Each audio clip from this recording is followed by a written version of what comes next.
Hi all, welcome back to Silent Learning. Abdullah സാറാണ്. ഇന്ന് നമ്മൾ വന്നിരിക്കുന്നത് നമുക്ക് വളരെ ചെറിയ സമയം കൊണ്ട് തന്നെ 10 മാർക്കിൻ്റെ ക്വസ്റ്റ്യൻസ് നമുക്ക് പഠിക്കാം. 10 മാർക്കിൻ്റെ ഒറ്റ ക്വസ്റ്റ്യൻ അല്ല, ചെറിയതായിട്ടുള്ള ഒരു 4 ക്വസ്റ്റ്യൻസ് നമുക്ക് എന്ത് ചെയ്യാം, പഠിച്ചെടുക്കാം. മോസ്റ്റ് ഇമ്പോർട്ടൻ്റ് ആയിട്ടുള്ള ക്വസ്റ്റ്യൻസ് ആണ്. അപ്പോൾ എല്ലാ മക്കളും എന്ത് ചെയ്യുക, കംപ്ലീറ്റ് ആയിട്ടും ക്ലാസ് കാണുക. മനസ്സിലായിട്ടുണ്ട് കാര്യങ്ങൾ ഓക്കെ ആണെങ്കിൽ എന്ത് ചെയ്യുക, കമൻറ്റ് ബോക്സിൽ ഒന്ന് ജസ്റ്റ് ഇൻഫോം ചെയ്യാം. ഓക്കെ, അപ്പോൾ നമ്മുടെ ഫസ്റ്റ് ക്വസ്റ്റ്യൻ ഇതാണ്.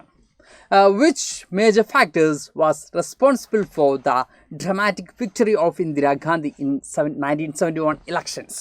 1971 ഇലക്ഷനിൽ 1971 ഇലക്ഷനിൽ ഇന്ദിരാഗാന്ധിക്ക് ഒരു എന്താ പറയുക, ഒരു നല്ലൊരു വിക്ടറി തന്നെ ഉണ്ടായിരുന്നു, നല്ലൊരു വിജയം തന്നെ ഉണ്ടായിരുന്നു. അതിലേക്ക് നയിച്ച ഫാക്ടേഴ്സ് എന്തൊക്കെയാണ് എന്നാണ് ചോദിക്കുന്നത്. ഓക്കെ, അവിടെ നമുക്ക് കാണാൻ പറ്റും ആ ഒരു ടൈമിൽ കോൺഗ്രസ് കമ്പാരിറ്റീവ്ലി വീക്ക് ആയിരുന്നു എന്നൊക്കെ നമുക്കറിയാൻ പറ്റും. 1971 ഇലക്ഷൻ സമയത്ത് കോൺഗ്രസ് വീക്ക് ആയിരുന്നു. ദെൻ എന്തുകൊണ്ടാണ് ഇന്ദിരാഗാന്ധി ജയിച്ചത് എന്ന് ചോദിക്കുന്ന സമയത്ത് നമുക്ക് കാണാൻ പറ്റുന്നത് അതിനേക്കാളും വീക്കായിരുന്നു ഓപ്പോണൻസ് എന്ന് പറയുന്നത്, അല്ലെങ്കിൽ ലാക്ക് ഓഫ് ഓപ്പോണൻസ് നമുക്ക് എന്ത് കാണാൻ പറ്റും, ആ ഒരു പൊളിറ്റിക്കൽ അല്ലെങ്കിൽ ആ ഒരു ഇലക്ഷൻ സമയത്തുള്ള ആ ഒരു പൊളിറ്റിക്കൽ എറയിൽ നമുക്ക് കാണാൻ സാധിക്കും. അതുപോലെ തന്നെ അജണ്ട മോസ്റ്റ് ഇമ്പോർട്ടൻ്റ് ആണ്. ഇന്ദിരാഗാന്ധി മുമ്പോട്ട് വെച്ച ഒരു സ്ലോഗൻ എന്ന് പറയുന്നത് ഗരീബി ഹട്ടാവ് എന്നാണ്, ദാരിദ്ര്യ നിർമ്മാർജ്ജനം എന്നാണ്. ഓക്കെ, അപ്പോൾ എന്ത് ചെയ്യും, പോവേർട്ടി അബോളിഷ് ചെയ്യും എന്നുള്ളതാണ് ആര് പറഞ്ഞത്, പോവേർട്ടി ഇല്ലാതാക്കുമെന്നാണ് ആര് പറഞ്ഞത്, ഇന്ദിരാഗാന്ധി പറഞ്ഞത്. ബട്ട് ഓപ്പോണൻസ് പറഞ്ഞത് എന്തായിരുന്നു? നമുക്ക് കാണാൻ പറ്റും. ഓപ്പോണൻസ് ആണെങ്കിലോ ഇന്ദിര ഹട്ടാവോ എന്നുള്ളതായിരുന്നു ഓപ്പോസിഷൻ പാർട്ടിയുടെ ഒരു സ്ലോഗൻ എന്ന് പറയുന്നത്. ഇന്ദിര ഹട്ടാവോ എന്ന് പറയുമ്പോൾ അവർ എന്താ പറയുക, അവർ ആ ഒരു പൊളിറ്റിക്കൽ സിറ്റുവേഷന് മാത്രമാണ് അഡ്രസ്സ് ചെയ്യുന്നത്. നേരെ മറിച്ച് ഇന്ദിരാഗാന്ധിയുടെ ഇന്ത്യൻ നാഷണൽ കോൺഗ്രസ് അഡ്രസ്സ് ചെയ്തത് എന്തായിരുന്നു?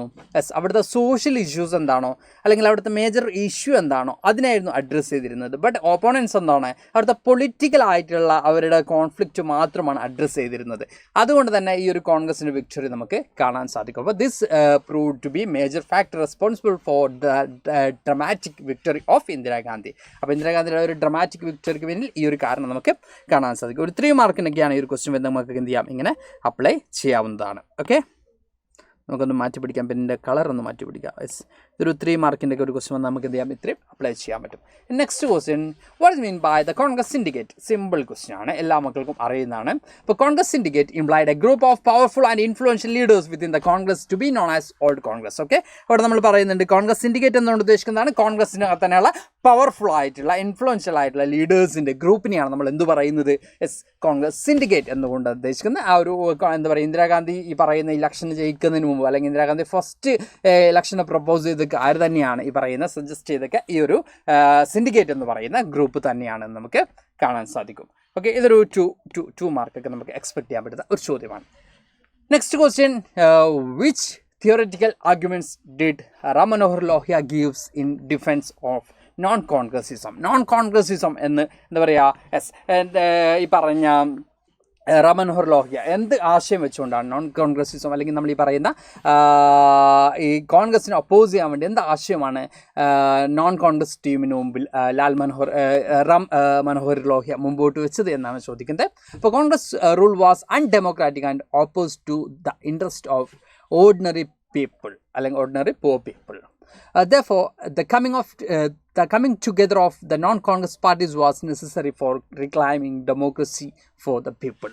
അപ്പോൾ ഇവിടെ നമുക്ക് കാണാൻ പറ്റും, നോൺ കോൺഗ്രസിസം ത്രൂ മാത്രമേ നമുക്ക് എന്ത് റീസ്റ്റോർ ചെയ്യാൻ പറ്റുള്ളൂ, അല്ലെങ്കിൽ എന്ത് റീക്ലൈം ചെയ്യാൻ പറ്റുള്ളൂ, ഡെമോക്രസി റീക്ലൈം ചെയ്യാൻ പറ്റുള്ളൂ. നേരെ മറിച്ച് കോൺഗ്രസ് ആണെങ്കിലോ പുവർ ആയിട്ടുള്ള പീപ്പിൾസിൻ്റെ ഒരു പ്രോബ്ലവും അഡ്രസ്സ് ചെയ്യുന്നില്ല, അവരുടെ ഒരു ഇൻട്രസ്റ്റും എന്ത് ചെയ്യുന്നില്ല, പ്രൊട്ടക്റ്റ് ചെയ്യുന്നില്ല. അതുകൊണ്ട് തന്നെ ആര് വരണം, നോൺ കോൺഗ്രസ് പാർട്ടി വരണം എന്നാണ് ആര് പറഞ്ഞത്, റാം മനോഹർ ലോഹ്യ പറഞ്ഞുള്ളത് നമുക്ക് കാണാൻ സാധിക്കും. ഒരു 2 മാർക്ക് ക്വസ്റ്റ്യനൊക്കെ എക്സ്പെക്ട് ചെയ്യാൻ പറ്റുന്ന ഭാഗമാണ്.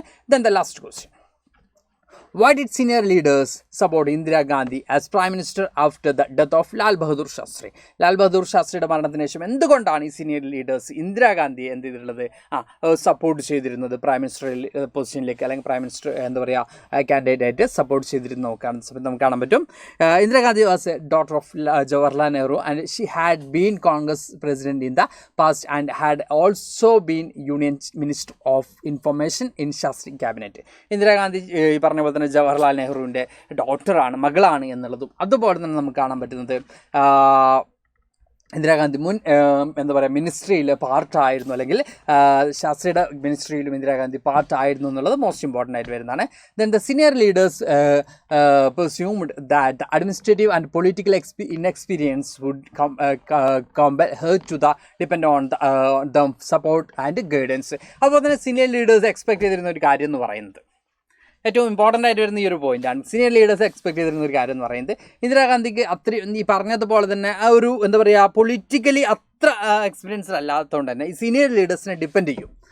പൊളിറ്റിക്കൽ ഇൻഎക്സ്പീരിയൻസ് കാരണം സീനിയർ ലീഡേഴ്സിന് അഡ്വൈസ് ഒക്കെ കേൾക്കും. അപ്പോൾ ഈ സിൻഡിക്കേറ്റ്സ് എന്ന് പറയുന്നത് ഇന്ത്യൻ നാഷണൽ കോൺഗ്രസിനകത്ത് തന്നെ സീനിയർ ഗ്രൂപ്പാണ് അല്ലേ. അപ്പോൾ അവരുടെ എല്ലാ സപ്പോർട്ടും അല്ലെങ്കിൽ അവരുടെ എല്ലാ അഡ്വൈസും കിട്ടിയായിരിക്കും എന്തിനാ എന്ത് ചെയ്യുക ആക്ട് ചെയ്യുക, ഓരോ ഡിസിഷൻസും എടുക്കുക. അപ്പോൾ അവർക്ക് ഡയറക്റ്റ്ലി എന്തില്ല പവറില്ല, പക്ഷേ ലൈക്ക് എ പപ്പറ്റ് പോലെ അവർക്ക് എന്താണ് ഇന്ദിരാഗാന്ധി ഒരു പപ്പറ്റ് പോലെ യൂസ് ചെയ്തുകൊണ്ട് എന്ത് ചെയ്യാം, അവർക്ക് അവരുടെ പവേഴ്സ് ഒക്കെ ഇവിടെ എന്ത് ചെയ്യാൻ പറ്റും, ഇൻജെക്ട് ചെയ്യാൻ പറ്റും എന്നായിരുന്നു ആര് എക്സ്പെക്ട് ചെയ്തിരുന്നത്, സീനിയർ ലീഡേഴ്സ് എക്സ്പെക്ട് ചെയ്തിരുന്നത് എന്ന് നമുക്ക് കാണാൻ പറ്റും. ഓക്കെ, അതുപോലെ തന്നെ നിങ്ങൾക്ക് ഇതിൽ കൂടാതെ ഒരു പോയിന്റ് കൂടി ഉണ്ട്, അത് മക്കൾ എന്ത് ചെയ്യുക കമൻറ്റ് ബോക്സിൽ ജസ്റ്റ് ഒന്ന് കമൻറ്റ് ചെയ്യുക. ഓക്കെ, അപ്പോൾ നമ്മൾ പറഞ്ഞത് ഒന്ന് ഈ പറയുന്ന ആ ഒരു ജവഹർലാൽ നെഹ്റുവിൻ്റെ മകളാണ്. അപ്പോൾ ആ ഒരു ഫാമിലിയോടുള്ള റെസ്പെക്ട്, ഇന്ത്യൻ നാഷണൽ കോൺഗ്രസിൻ്റെ നെടുന്തൂണാണ് അല്ലെങ്കിൽ ഏറ്റവും ഇമ്പോർട്ടൻ്റ് ആയിട്ടുള്ള ഒരു ലീഡറാണ് ജവഹർലാൽ നെഹ്റു. അതുകൊണ്ട് തന്നെ അതിന് വളരെ വലിയൊരു ഇമ്പോർട്ടൻ്റ് ഉണ്ട്.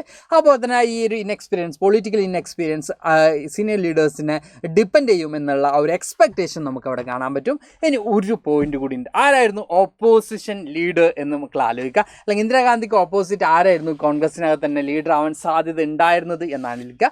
അപ്പോൾ അദ്ദേഹത്തിൻ്റെ കർക്കശ സ്വഭാവവും എന്തിന് കാരണമായിട്ടുണ്ട്, ഇന്ദിരാഗാന്ധിയെ സപ്പോർട്ട് ചെയ്യാൻ, ഈ സീനിയർ ലീഡേഴ്സ് ഇന്ദിരാഗാന്ധിയെ സപ്പോർട്ട് ചെയ്യാൻ കാരണമായിട്ടുണ്ട്. അതാരാണ് ലീഡർ എന്നുള്ള മക്കളെല്ലാവരും എന്ത് ചെയ്യുക കമൻറ്റ് ബോക്സിൽ ഒന്ന് കമൻറ്റ് ചെയ്യണേ. അപ്പോൾ എന്തായാലും നമ്മൾ വളരെ ചെറിയ സമയം കൊണ്ട് തന്നെ ഓൾമോസ്റ്റ് 10 മാർക്കോളമുള്ള ക്വസ്റ്റ്യൻസ് നമ്മൾ എന്ത് ചെയ്തിട്ടുണ്ട്, ഡിസ്കസ് ചെയ്തിട്ടുണ്ട്. എനിക്ക് തോന്നുന്നു ഒരു 6-7 മിനിറ്റ് കൊണ്ട് നമ്മൾ എന്ത് ചെയ്തിട്ടുണ്ട്, ഒരു 10 മാർക്കോളുള്ള ക്വസ്റ്റ്യൻസ് നമ്മൾ ഡിസ്കസ് ചെയ്തിട്ടുണ്ട്. അപ്പോൾ ഇതുപോലുള്ള ക്ലാസ്സസുമായിട്ട് എൻ്റയർ ടീം നിങ്ങളുടെ മുമ്പിലേക്ക് വരുന്നുണ്ട്. അപ്പോൾ എല്ലാ ക്ലാസ്സസും കാണുക, അടിപൊളിയായിട്ട് ഓണം എക്സാമിനേഷൻ എഴുതുക. അപ്പോൾ അടുത്ത ക്ലാസ്സിൽ വീണ്ടും കാണാം മക്കളെ. Thank you all, by.